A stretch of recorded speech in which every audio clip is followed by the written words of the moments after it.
할렐루야. 아멘. 예, 지난 한 해 2020년을 여러분들 어떻게 결산했습니까? 2021년도에 들어서서 신년 감사 예배를 오늘 드리게 됨을 참으로 하나님께 감사하지 않을 수가 없습니다. 새해에 우리에게 주신 하나님 말씀이 무엇인가? 오늘 제목에 보니까 좋은 터를 쌓는 새해라는 제목이 있습니다. 한 해 동안 우리가 어떤 터를 쌓느냐에 따라서 많은 결실을 맺을 수도 있고, 오히려 내가 열심히 노력했던 것이 수포로 돌아가는 그런 경우도 있습니다. 이 터라는 것은 어떤 건물을 짓기 위한 하나의 자리입니다. 터가 없으면 지을 수가 없죠. 그래서 예수님께서도 이 터에 대한 부분을 말씀하셨는데, 좋은 터가 있고 나쁜 터가 있다는 것입니다. 건물을 아무 데나 세우는 것이 아닙니다. 건축을 해보신 분들은 이 내용을 너무 잘 아는데, 예수님 비유로 마태복음 7장에 좋은 터와 나쁜 터에 대해서 영적으로 설명을 하셨습니다. 반석 위에 세운 집과 모래 위에 세운 집을 예수님께서 터라고 말씀하십니다. 좋은 터는 반석 위에 세운 집입니다. 반석, 여러분 잘 아시죠? 아주 단단한 그 터에 건물을 짓게 되면 쉽게 무너지지 않습니다.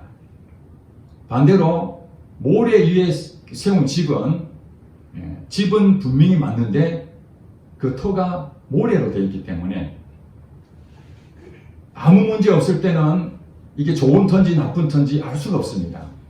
그러나 바람이 불고 또 큰 태풍이 분다면 순식간에 그 어떤 터에 쌓느냐에 따라서 축대가 무너지기도 하고, 여러분 잘 아시다시피 폭우가 나타나게 되면 홍수가 나지 않습니까?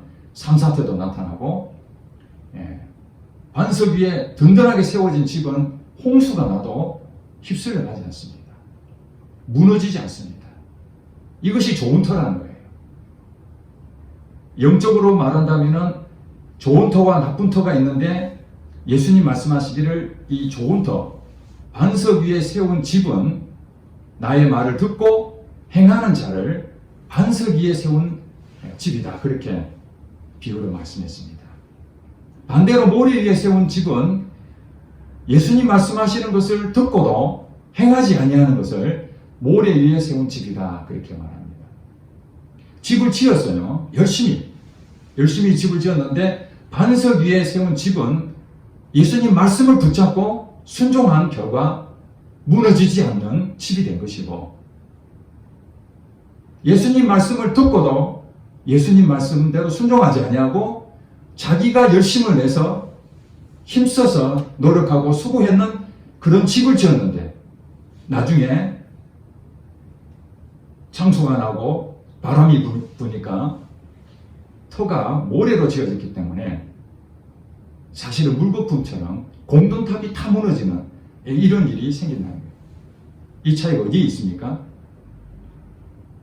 바로 반석이신 예수님을 나의 주인으로 여기고 주인의 말씀에 순종하는 종, 바로 이런 사람이 좋은 터에 쌓는 거라는 것입니다. 예수님 말씀에서 이런 사람은 지혜로운 사람이다.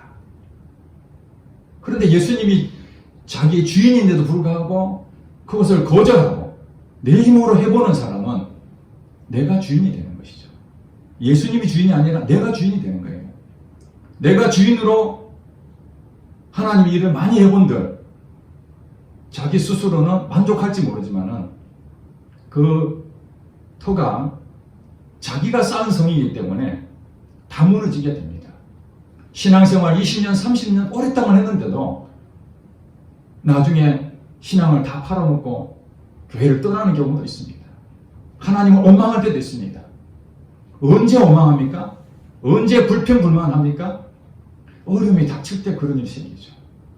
모든 것이 잘 되고 잘 풀리고 그러면은 하나님께서 나를 도와주셨구나, 하나님께서 나를 역사해 주셨구나, 기적을 베풀어 주셨구나, 그렇게 하지만은 어려움이 생기고 자기 하던 일이 망가지고 어려워지고 힘들어지면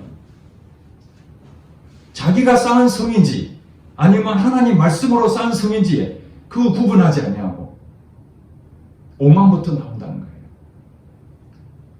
2021년 새해는 우리는 어떤 터에 쌓아야 되는가?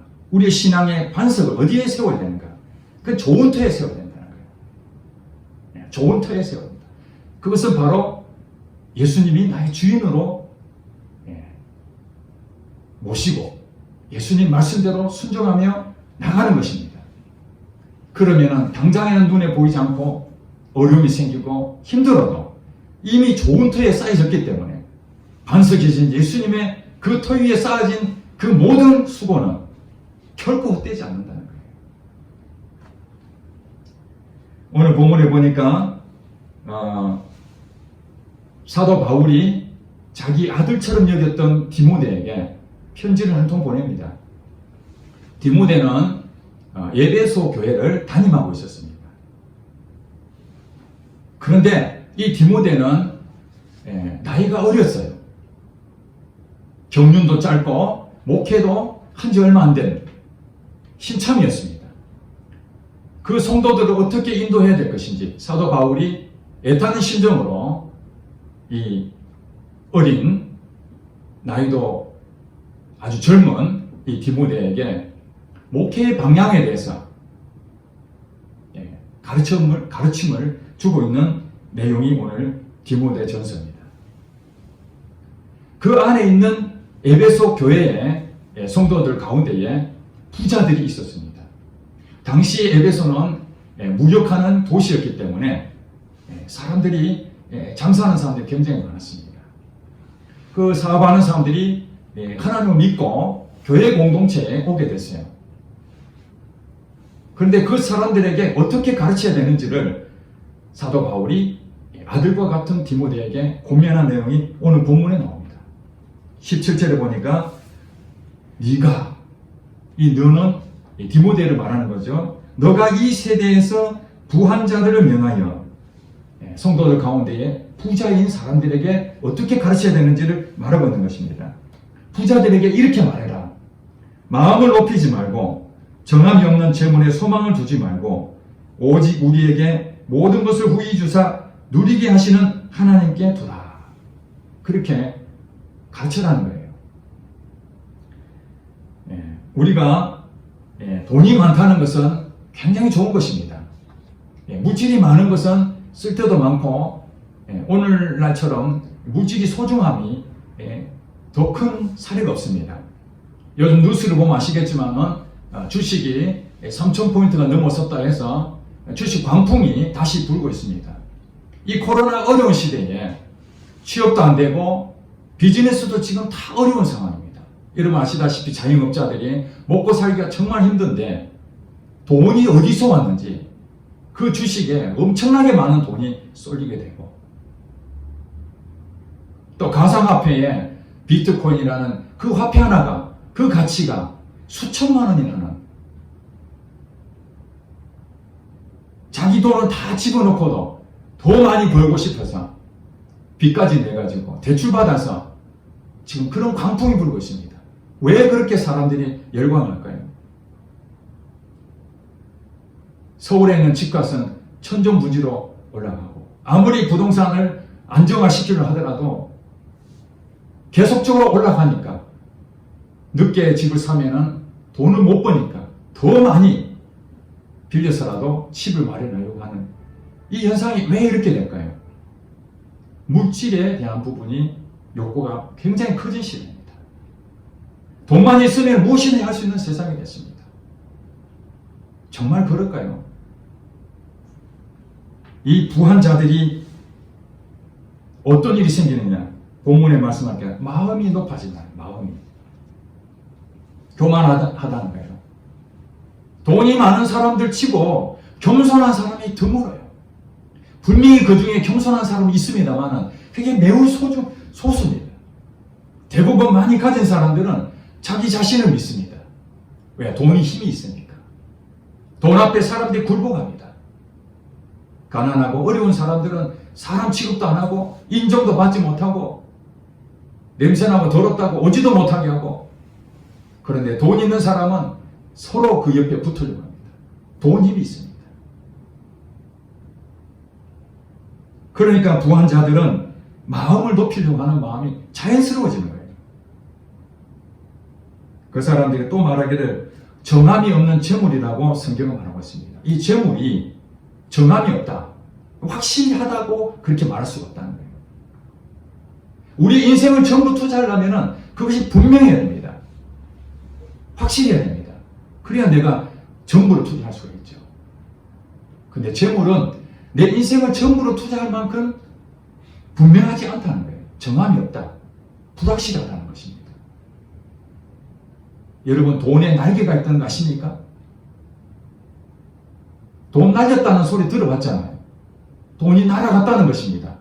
어제까지는 내 호주머니에 있던 이 돈이 하루아침에 돈이 다 사라진 거예요. 날개를 달고 날아가 버린 겁니다. 이 돈은 내게 영혼을 보장하지 않습니다. 내 인생을 책임지지 않습니다. 그러한데도 사람들은 부자가 되기 위해서 나의 모든 인생을 걸고 그 정함이 없는 재물에 소망을 두고 있다는 것입니다. 특별히 부자들은 많이 벌어놨으니까 늘 마음이 여유가 있죠. 왜냐하면 돈 빌리러 갈 필요 없고 돈이 항상 있으니까 거기에 마음으로 만족해하고 있는 거예요. 이것이 결국 복이 되어야 되는데 성경이 말하니까 그 재물에 소망을 두고 있다면 그것은 저주가 되는 거예요. 여러분 잘 아셔야 됩니다. 하나님께서는 하나 믿는 자녀에게 부자 되게 하시려고 안 하시겠습니까? 가난하게 살기를 원하시겠습니까? 하나님 마음은 우리에게 많은 거 주고 싶어 하십니다. 하나님 물질이 없는 것입니까? 엄청나게 많습니다. 이 만물을 지으신 분이 하나님이십니다. 다 주실 수 있습니다. 하나님도 물질을 주실 수 있지만 이 사단도 물질을 줍니다. 돈 벌 수 있는 방법들을 사단도 다 우리에게 가르쳐 줍니다. 우리 분별해야 됩니다. 사단이 주는 돈을 먹으면 그건 죽는 것입니다. 독약이에요, 독약. 모두가 부자가 되는 것이 중요한 게 아니라 내가 어떤 방법으로 부자가 되어야 되는가. 좋은 터를 쌓은 상태에서 부자가 되어야 되는 것입니다. 믿습니까? 이 나쁜 터에서 부자가 되면 언제 무너질지 모르는 것입니다. 모래 위에 쌓은 부자는 이 돈이 금방 날아가 버리면 하나님도 버립니다. 재물에 소망을 두고 있기 때문에. 내가 어떻게 벌었는데 이 돈이 아까워서. 여러분 그래서 부자는 뭐예요? 대부분 인색한 사람들이 많습니다. 주변에 보세요. 여러분 밥 잘 사주고 정말 어려울 때 돕고 있는 그런 사람들 보면은 엄청난 부자가 돕는 게 아닙니다. 인색했기 때문에 어쩌면 돈을 그렇게 모았을 수도 있어요. 대부분 고만고만 살고 있는 사람들이 대접도 잘하고 남을 베풀기도 하죠.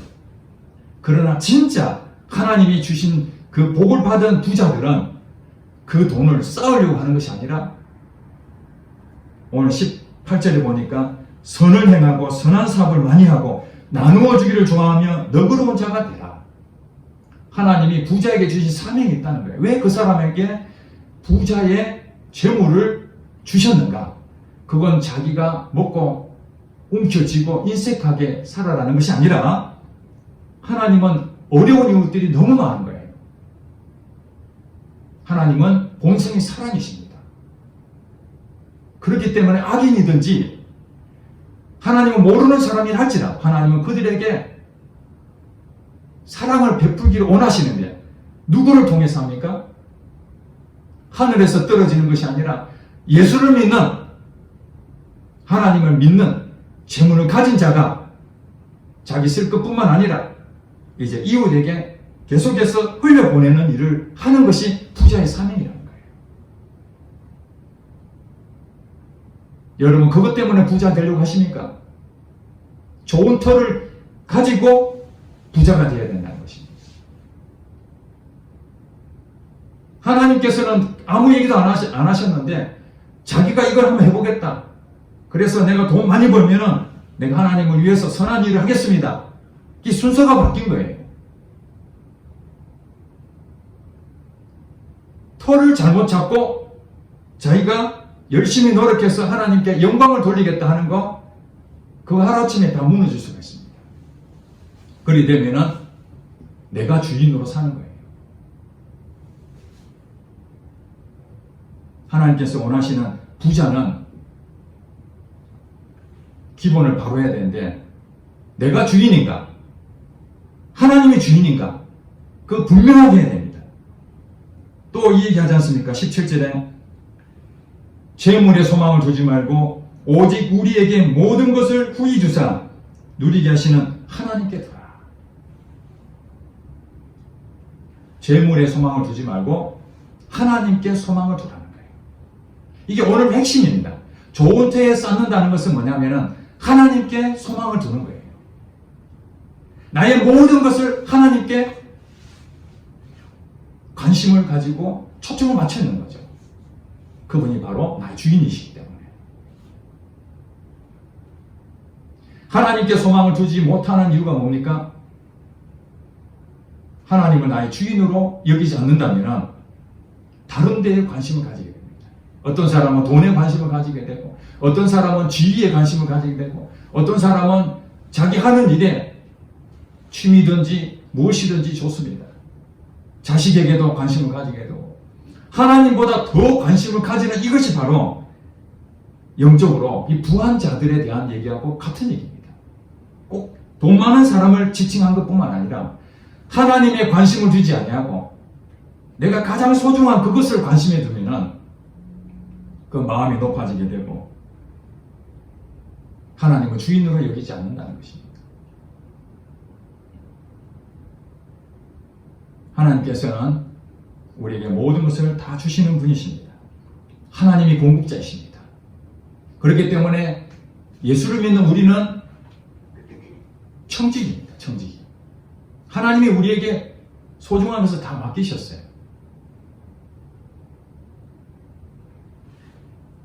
하나님이 주인이신데 우리가 왜 걱정합니까?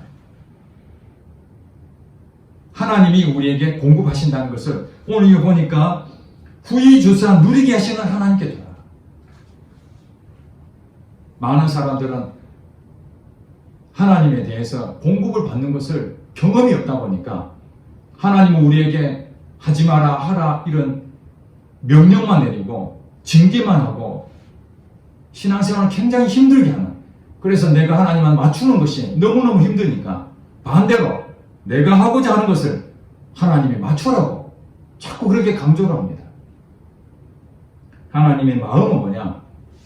사실은 하나님의 말씀은 우리가 복되게 하려고 하나님 주신 말씀이지, 우리가 할 수 없는 것을 하나님의 마음에 맞추도록 우리 끌고 가는 게 아니라는 거예요. 이 오해를 하시면 안 됩니다. 하나님은 우리의 마음을 너무 잘 아시기 때문에 좋은 것을 주시고자 하는 것이죠.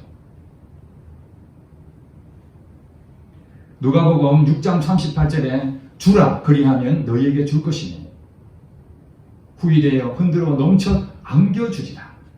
이 하나님 마음이 그렇다는 거예요. 근데 조건이 하나 있어요. 먼저 주라는 거예요. 너가 가지고 있는 것을 다른 사람에게 하나님의 마음으로 자꾸 흘려보내라. 그러면 내가 너의 모든 삶을 책임져 줄게. 이 얘기 아닙니까? 우리는 두 주인을 섬기면 안 됩니다. 누가복음 16장 13절에 보면은 집 하인이 두 주인을 섬길 수 없나니 하나님과 재물을 겸하여 섬길 수 없다. 그렇게 말씀했습니다. 두 주인을 얘기하는데 왜 하나님과 재물을 얘기할까요? 하나님이 주인이라는 건 이해가 됩니다. 그런데 재물도 주인이라는 거예요. 재물 뒤에 누가 있냐면은 사단이 있기 때문에 그렇습니다. 사단을 신처럼 여기는 거예요. 우리가 재물을 좋아하고 재물을 따라가고 욕심을 부려서 거기에 따라가게 되면은 재물의 노예가 됩니다. 재물의 노예가 되니까 당연히 주인이 되어버리는 거죠. 두 마음을 품으면은 하나님 응답을 받을 수가 없습니다. 그건 좋은 터가 아니에요. 둘 중에 하나만 선택해야 됩니다. 재물을 선택할 것인지 하나님을 선택할 것인지. 그럼 어떤 사람이 그런 얘기 합니다. 그럼 돈도 벌지 말고 재물을 그냥 다 버리란 말인가? 그냥 가난하게 살면 된다는 얘기인가? 그런 뜻이 아니죠. 그 주신 것이 누구를 통해서 왔느냐를 하나님께서는 묻는 것이에요. 내가 노력해서 번 것처럼 느껴졌지만은 그 모든 재능을 하나님 주셨구나. 그것을 인정하고 고백하는 것이 하나님께 소망을 두는 것이죠. 하나님께서 아브라함을 부르시고 그에게 너를 통해서 아들을 주겠다고 말씀했습니다. 여러분 잘 아시다시피 75세에 그 약속을 받고 무려 25년이 지나서 겨우 아들을 얻었습니다. 그 아들을 얻었는데 얼마 지나지 않아서 하나님께서 그 아들을 바쳐라고 합니다. 내게 제사를 지내라. 아브라함이 어떻게 했습니까? 그 아들이 없었을 때는 마음에 크게 동요를 안 했을지 모르지만 그 귀하게 25년 만에 낳은 그 아들을 다시 바쳐라니, 바친다는 건 죽인다는 것입니다. 없어지는 거예요. 이제 아예 처음부터 없었으면 괜찮은데 있다가 없는 것은 얼마나 힘들겠습니까? 하나님이 얼마나 원망스러울까요? 한번 생각을 해보세요. 아브라함 입장에 생각하면 정말 억울한 일이죠. 그런데 그는 좋은 터에 쌓았기 때문에 이게 좋은 터인지 나쁜 터인지 그 확인이 바로 아들을 바치는 것으로 확인이 됐어요. 그 아들을 제물로 바치려고 하니까 죽었습니까? 안 죽었습니까? 하나님께서 급하게 그 아들을 죽이지 말라고 그럽니다. 그리고 그 아들을 통해서 하나님은 이스라엘이라는 나라를 세웠습니다. 어마어마한 축복을 받았는데 그 축복의 중요한 건 뭐냐면 아들을 주신 자도 하나님이시요 아들을 취하신 자도 하나님이시다. 이 고백을 한 거예요. 아브라함이. 이게 좋은 터를 쌓은 것이죠. 나의 가장 소중한 것을 하나님이 달라 그랬을 때 아멘입니다 하고 내드릴 수 있다는 것. 이 고백이 바로 내가 하나님을 나의 주인이십니다. 나의 주인이십니다. 이렇게 고백하는 거예요. 많은 사람들은 하나님 나의 주인입니다. 그렇게 말하면서도 주식에 광풍이 부니까 야 지금 낙차 타면 안 된다. 나도 빨리 저게 돈 빌려가지고 대박하면 나야 되겠다. 그런 생각이 드십니까? 기도를 해보시기 바랍니다. 하나님 지금 이 주식이 광풍이 불고 있는데 하나님 이걸 통해서 물질을 제게 공급하시려고 하시는 것입니까? 하나님 사인이 분명히 있다면 하셔도 됩니다. 그러나 하나님께서는 기뻐하지 않는다면 여러분 거기에 마음을 두면 안 되는 것입니다. 그건 사단이 주는 거예요. 영적 분별을 해야 됩니다. 우리는. 왜냐하면 잘못된 터에서 무엇인가 얻은 것은 그건 큰 문제가 됩니다. 잘못된 터에서 얻으면 그건 다 무너지게 되어 있습니다. 그래서 정직하게 정당하게 우리는 일을 해야 됩니다. 사단은 비정상적으로 세상의 풍조를 따라서 그들이 원하는 방법대로 우리를 미혹하고 욕심을 가지게 만들어가는 것입니다. 18절에 선을 행하고 선한 사업을 많이 하고 나눠주라. 아 이거 착한 일 하라는 거구나. 이렇게 생각할 수 있는데 그것만이 아닙니다. 선을 행한다는 것은 이 선이라는 기준은 착한 일 한다, 좋은 일 한다 그런 의미도 있지만 성경에서 말하는 이 선하다는 것은 인간으로 사는 모든 것은 다 악하다고 성경은 말합니다. 오직 선한 분은 하나님 한 분뿐이다. 그러니까 여기서 선을 행한다는 것은 하나님 말씀대로 순종하는 것을 선을 행하는 것이에요. 하나님의 말씀을 듣고 행하는 자가 반석 위에 세운 집과 같다는 것처럼 그렇게 하는 사람이 바로 복을 받는 거예요. 물질을 주셔도 그 물질을 마음에 소망을 두지 않고 하나님 이 물질을 내게 주셨는데 이 물질을 어디다 흘려보낼까요? 그런 기도가 나오죠. 흘려보내고 나면 하나님께서 또 채워주시는 거예요. 이 기적 같은 일 아닙니까? 움켜쥐고 있으면 하나님 더 주지 않습니다. 19절 마지막 보니까 이것이 장래에 자기를 위하여 쌓은 터를 쌓아 참된 생명을 취하는 것입니다. 이렇게 말하고 있습니다. 좋은 터를 쌓아서 참된 생명을 취하는 이 영원한 생명을 얻는 것이죠. 천국으로 사는 사람이 어떤 사람입니까? 바로 좋은 터를 쌓고 있는 사람들이에요. 자기를 위해서 실제로는 하나님께서 하나님 말씀에 순종하는 것은 누구를 위해서도 아닙니다.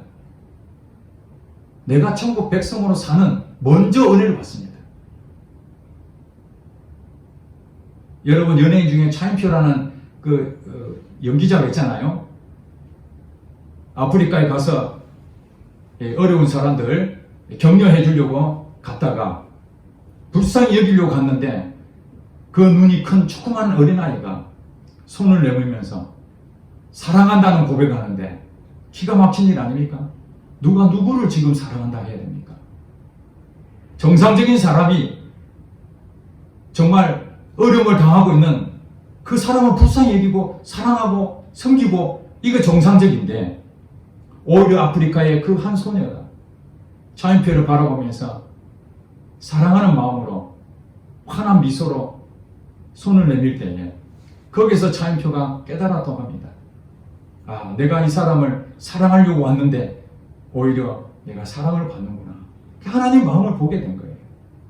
거기서 그 사람의 인생이 바뀌게 됩니다. 지금까지 살아온 인생이 아니라 정말 하나님 마음으로 흘려보내야 되겠구나. 그래서 자기의 모든 재능과 자기 물질과 이런 것들을 이제 어려운 사람을 위해서 끊임없이 흘려보내는 사람이 됐습니다. 이것이 바로 주인이 바뀐 것이죠. 자기 생각으로 하는 것이 아니라 하나님 마음이 들어가니까 하나님 말씀대로 순종하고 그것이 좋은 터를 쌓게 되는 것이죠. 여러분 새해에 여러분 삶에 뭔가 변화를 바라십니까?